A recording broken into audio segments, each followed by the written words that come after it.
Yo, what up? This is D Knight, and you're listening to the Pardon the Interaction podcast.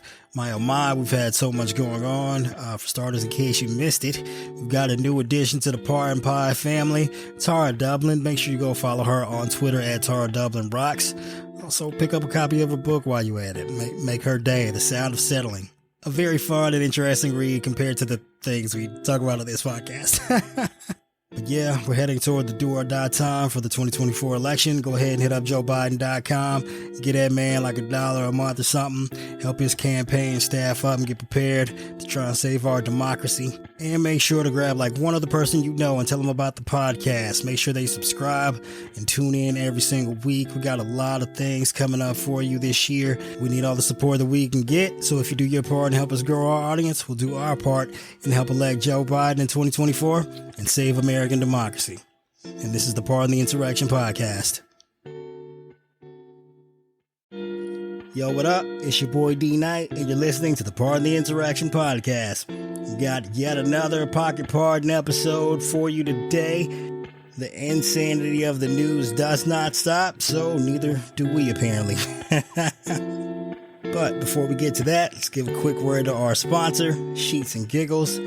I keep telling you about these amazing, incredible sheets. They are the most fantastic sheets I have ever owned, and likely the best sheets I've ever slept on, including in the plush, posh hotels and such. Make sure you pick up you a set of sheets from Sheets and Giggles today. They are incredible and well worth the investment, and at the very least, pick you up a sleep mask. You know, nothing ruins your sleep more than like the ambient light from the TVs, the street lights, or if you're like me and you never want to get up in the morning, the sunrise. It's well worth it. I wear mine all the time, and it will help you sleep peacefully, even in these hectic times that we are facing. All right, let's get to some of the crazy, insane news because it never stops. It never stops. First off, we have press conference cancel culture. You know, because right-wing snowflakes are always whining about cancel culture, yet here they are canceling press conferences. So last week, after Trump was indicted by Fani Willis in Georgia, he announced on True Social that Tuesday that he'd be holding a press conference today, on Monday of this week, where he said he'd reveal a conclusive report proving that the 2020 election was rigged, thereby providing him with complete and total exoneration, you know, as he referred to upon the release of special counsel Robert Mueller's report back in the day, which conclusively did not exonerate him at all. Not in the slightest.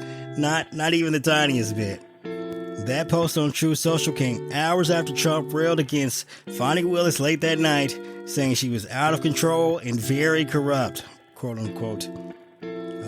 Why didn't they indict 2.5 years ago, he said. Because they wanted to do it right in the middle of his political campaign. It's a witch hunt.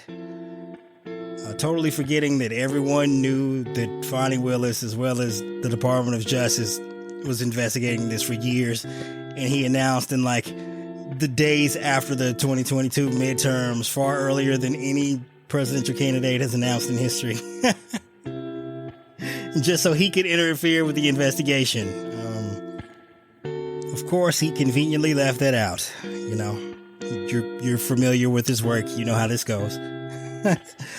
But let's get to more of his own words, specifically about announcing that press conference that he was going to hold, where he would be releasing the report. Quote, a large complex... I guess I can do the Trump... my limited fake Trump impersonation. Bear with me for a second. Hillary Clinton, Barack Obama. All right, ready to go. A large, complex, detailed, but irrefutable report on the presidential election fraud, which took place in Georgia, is almost complete. It will be presented by me at a major news conference at 11 a.m. on Monday of next week in Bedminster, New Jersey.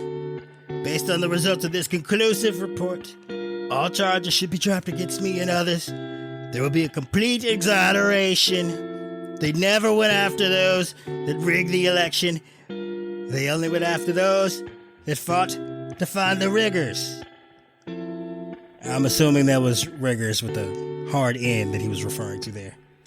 Now, apparently that press conference wasn't meant to be, because just 2 days after making the announcement on Thursday, Trump canceled that press conference, presumably with the idea of saving his extra special exonerating report for court. Again, let's take another look at his own words. I'll forego the Trump impersonation. Rather than releasing the report on the raid and stolen Georgia 2020 presidential election on Monday, my lawyers would prefer putting this, I believe, irrefutable and overwhelming evidence of election fraud and irregularities in formal legal filings as we fight to dismiss the disgraceful indictment by a publicity and campaign finance seeking district attorney who sadly presides over a record-breaking murder and violent crime area, Atlanta. Therefore, the news conference is no longer necessary. What I'm guessing here is his lawyers pulled him off to the side and told him, bro, this shit might get you some pre-trial detention for trying to taint the jury pool, and if not, warrant yet another criminal charge for obstruction. And if it could be proved that the report that he was going to cite was knowingly filled with false evidence, that could be used against him at trial for his current charges. That there's that whole spiel that you get. You have the right to remain silent. Anything that you say can be used against you in a court of law, that whole thing. Trump likes to, quote his First Amendment rights to say whatever the fuck he wants, presumably expecting there be no consequences. But you also have a right to shut the fuck up. He should probably exercise that. And I'm fairly sure that his lawyers convinced him that might be a good idea. That might be a good idea. Also, the question comes to mind, what report could he even be referring to, right? If you're sitting on this exonerating evidence this entire time, also, information presumably that proves the 2020 election was rigged. Don't you think maybe you would have included that in all your fucking court cases at some point after the 2020 election? Or made it public, I don't know, anytime afterward? It's 2023, bro. 2020 was a long time ago. And you're just now releasing this report? Okay. And, that's also not even taking into account the fact that his campaign, after losing the election, paid for not one, but two independent investigations expecting to find fraud in the 2020 election. Guess what? Even they came to the conclusion that there was none. And once they reported back to the campaign, Trump had those buried. He's like, oh shit, that's not the answer I was looking for. These aren't the droids you're looking for, right? Except he did it with the reports. And of course he buried those reports because, obviously after losing in 2020, your attempt to raise hundreds of millions of dollars on the claims that the election was stolen wouldn't go very well if you released information saying the election wasn't stolen. Not to mention trying to steal the 2020 election on January 6th. Hard to pull that off if you give up the game, correct? But yeah, clearly he's not talking about those reports. Maybe he's referring to Dinesh D'Souza's 2000 Fools. I don't know. No idea. On the other hand, maybe it is best for him that he decided to forego his press conference because the Fulton County judge today set Trump's bond along with his bond conditions. And of course, because a man's word is his bond, that's why Trump's bond was set at $200,000, because you can't trust the fucking word he says. And he has to back it up with his bank account. And of course, given the situation with his unpaid lawyers, you can't even trust that he'll pay. Even Rudy Giuliani is down there in Mar-a-Lago begging for funds so he can support his legal defense. But we'll get to that another time. So yeah, the order was signed off on by Superior Court Judge Scott McAfee. The order, which was signed by Fulton County District Attorney Fonnie Willis and Trump's attorneys, under the conditions that Trump, quote, shall perform no act to intimidate any person known to him or to be a co-defendant or witness in this case, or to otherwise obstruct the administration of justice. It also says the defendant shall make no direct or indirect threat of any nature against the community or to any property in the community. The above shall include, but are not limited to, posts on social media or repost of posts made by another individual on social media, which is timely for a number of fucking reasons. Where do we start here? So first off, if you think about that incident where the guy showed up near Obama's house with the guns and whatnot, that person was responding to a repost on Truth Social by Trump of someone who had posted what appeared to be, presumably Barack Obama's address. So not only are Trump's posts themselves considered a possible violation of the court order, but even reposts. It's also timely because just last weekend, a Texas woman was arrested for threatening the judge overseeing Trump's D.C. trial. Abigail Jo Schrei, age 43, from Alvin, Texas, allegedly called the chambers for District Judge Tanya Chutkan and left a voicemail message on August 5th promising to, quote, kill anyone who went after former President Trump, according to an affidavit. We'll quote the call here. Hey, you stupid slave N-word. You are in our... And just for the record, Chutkan was born in Jamaica. She's a very nice black lady. Very, very stern, but very nice. Hey, you stupid slave N-word. You are in our sights, and we want to kill you. If Trump doesn't get elected in 2024, we are coming to kill you, so tread lightly, bitch. You will be targeted personally, publicly, your family, all of it. I'm going to go on a limb here and say Trump supporters are fucking bonkers. This is crazy. Absolute and absurd asinine behavior here on the part of this lady who says she doesn't actually intend to travel to DC. But I mean, this is not her first instance of threatening a law enforcement officer or public official. And also, it's not the first time she's been arrested for it either. But you think she'd learn her fucking lesson, right? No, maybe not.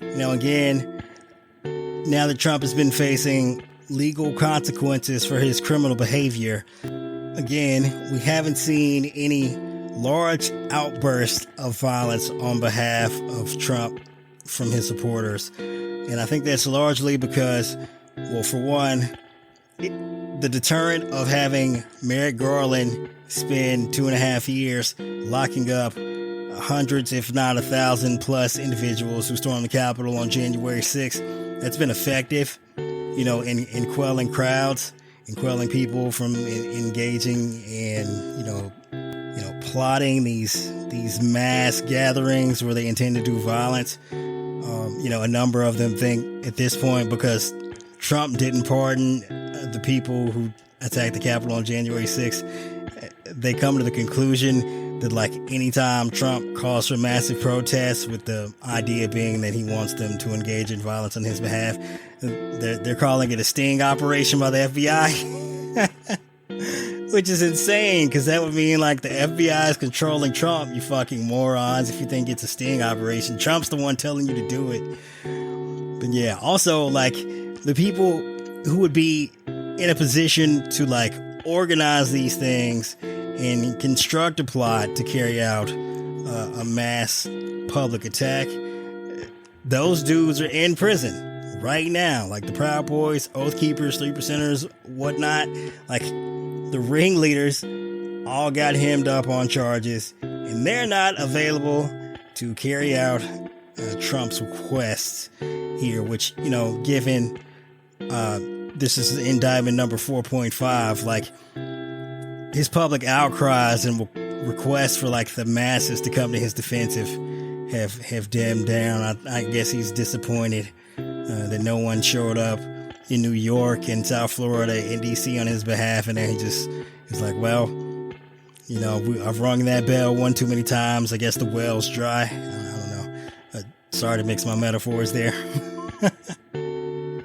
But also back to this lady, like, it's fucking insane that she thinks Judge Chutkan has any influence whatsoever over whether or not Trump gets elected. Like, that's up to voters, bitch. Like, you fucking crazy. Like, you're out of your fucking mind here.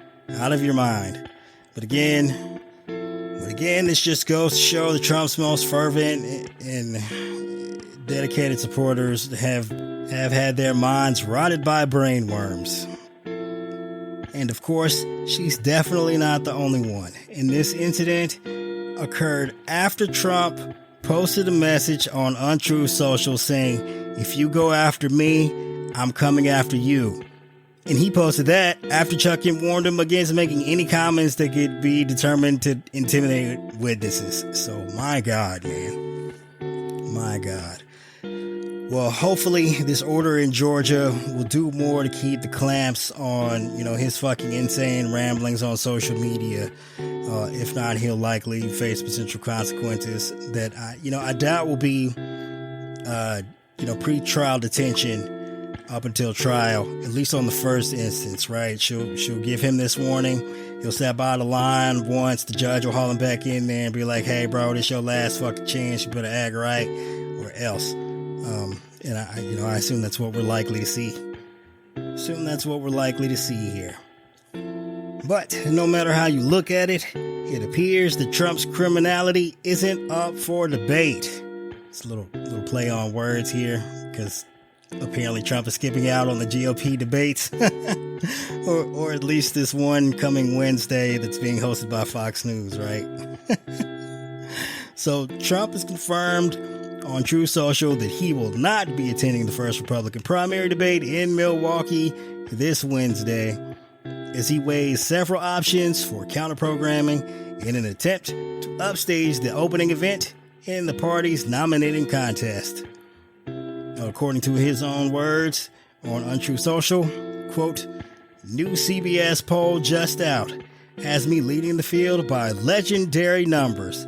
I will therefore not be doing the debates." Because he's a scared little bitch. All right, that's not what it said in the post, but that was me adding my own ad-libs there. So apparently, Trump's team has a couple of overarching priorities for the debate.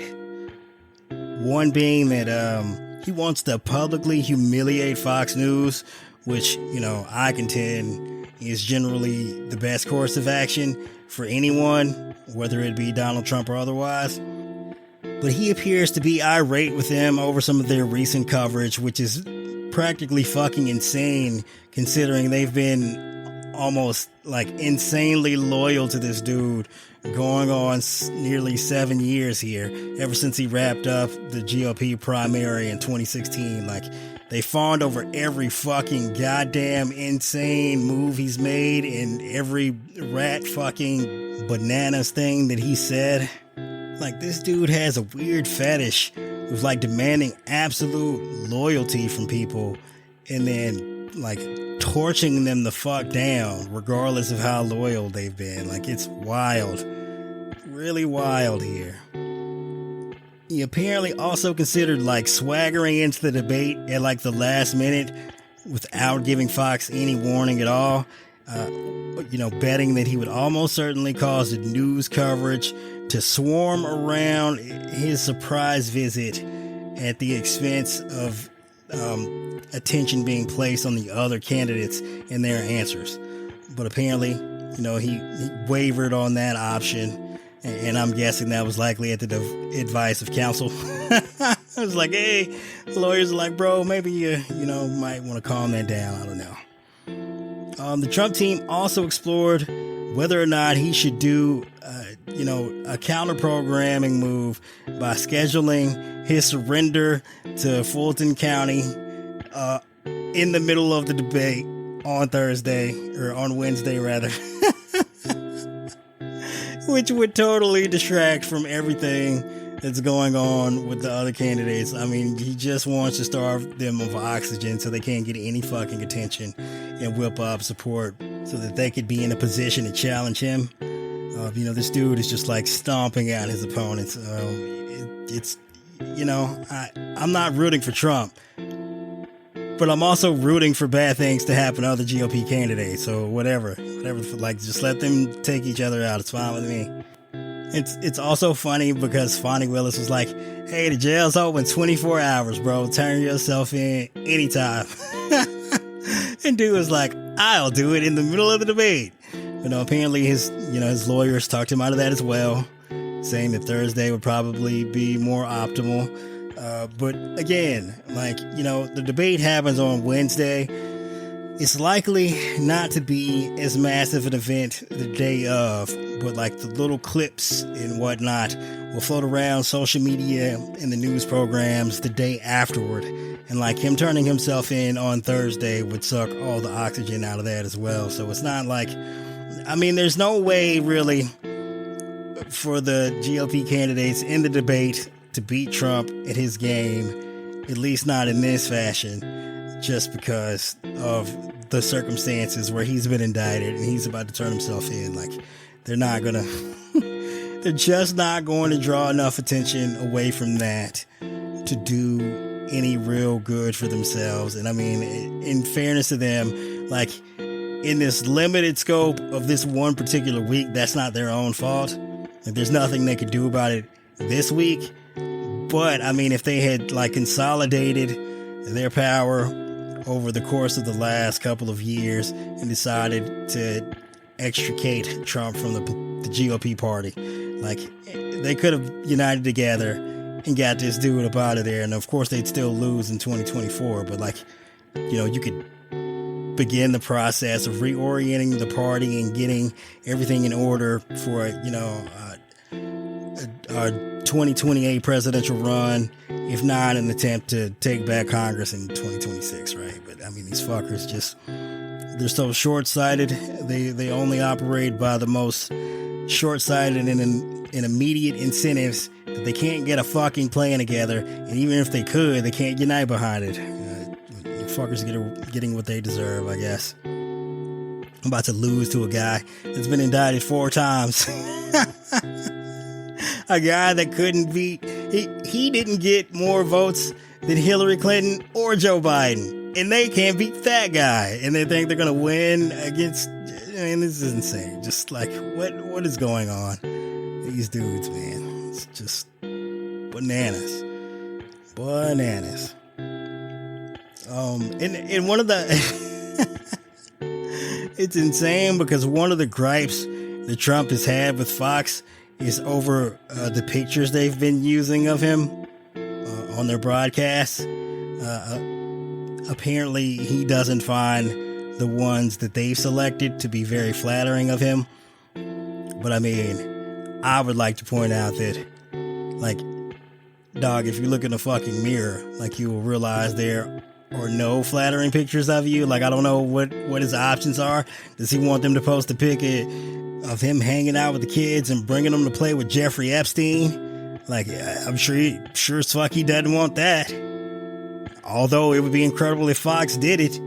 And I imagine if Fox did that, this picture that I'm talking about, I don't know if you all have seen it.